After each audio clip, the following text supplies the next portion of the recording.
Yes, there are 4 pillars and 4 lanterns, but there are no gates. Gates were taken down in 1932 by the park authorities to accommodate crowds coming in for a religious ceremony called the Eucharistic Congress. The story goes that the park authorities stored away the gates so successfully that they couldn't remember where they left them.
Is a green area with a strange name, Croppy's Acre. The reason it's called Croppy's Acre is because buried here on the left, beneath the granite slabs, are about 1,500 Croppies, revolutionary soldiers who took part in an ill-fated rising in 1798. The name Croppies comes from the fact that their hair was tightly cropped. Behind Croppy's Acre is the very impressive Collins Barracks, built in 1701, one of the biggest military barracks in the world at that time. Nowadays, it is part of the National Museum, specializing in decorative art, showing social, economic, political, and military exhibits, weaponry, furniture, folklore, costumes, silverware, ceramics, and much, much more. Entrance to the museum is free. This is our stop for the museum.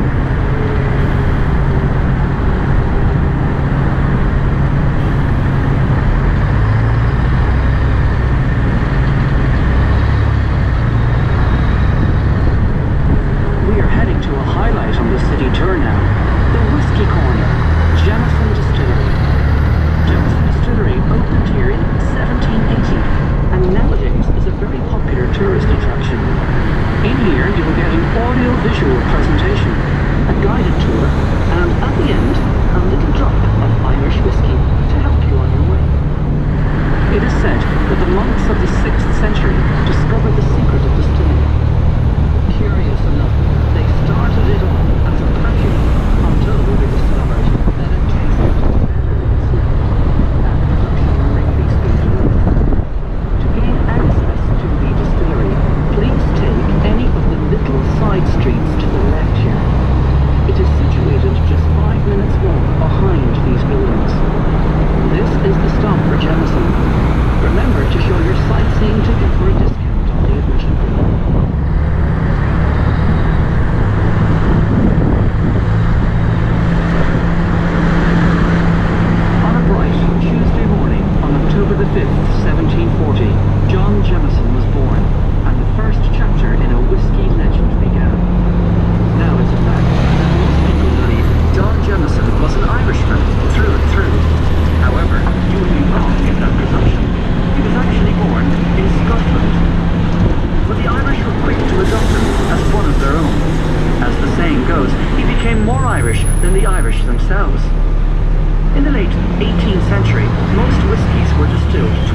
was laid out in the mid-17th century as a busy marketplace.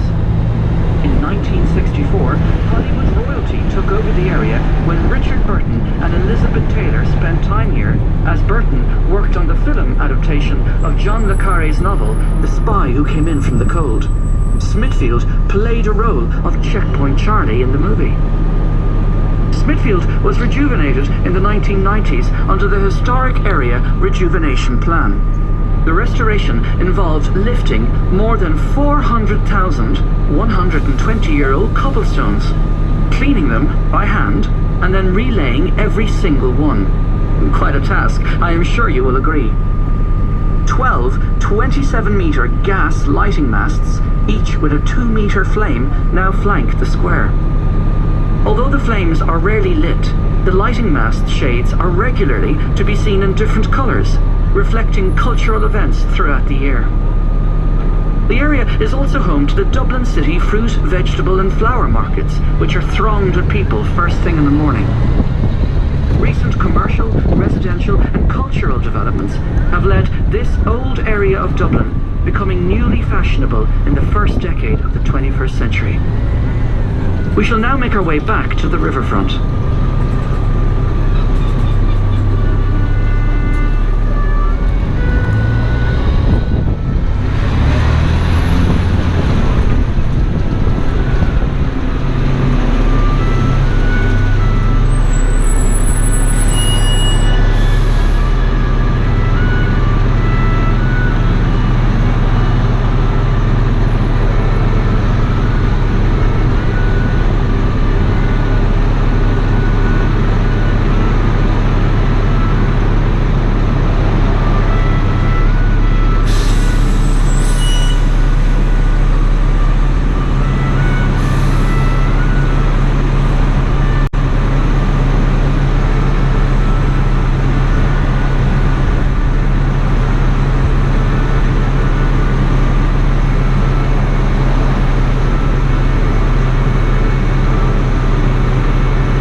was where all the big trials took place before most of the action moved to the new building we saw earlier on tour. James Gandon, the Georgian architect who designed many of our fine buildings in Dublin, including the Custom House, built it in the late 18th century.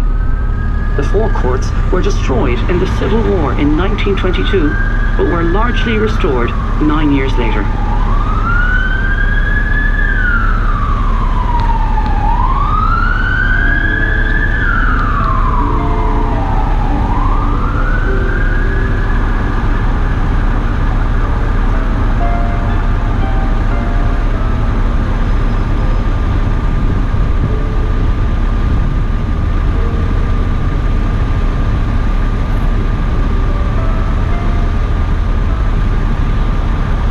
Over on the far side of the river, beyond the bridge, you can see Christchurch Cathedral.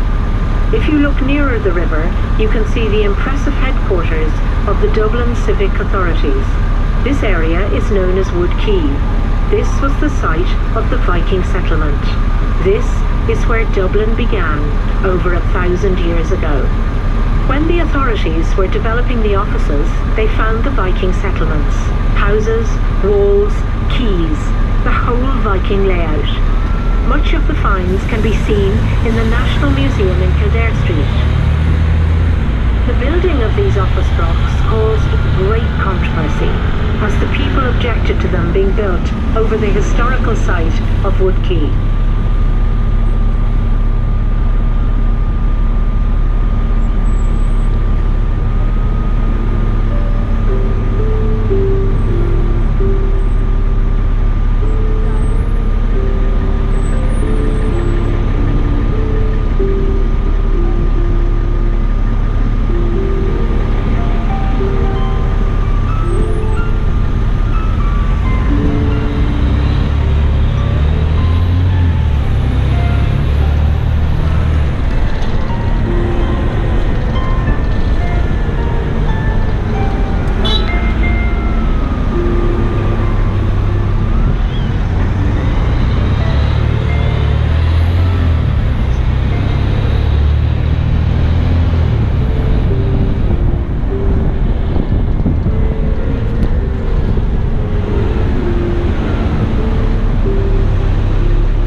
Just beyond the bridge on the right-hand side is a hotel called the Clarence. 3 buildings after the bridge, you will notice the green domed penthouse. The present owners of the Clarence are Bono and The Edge of U2.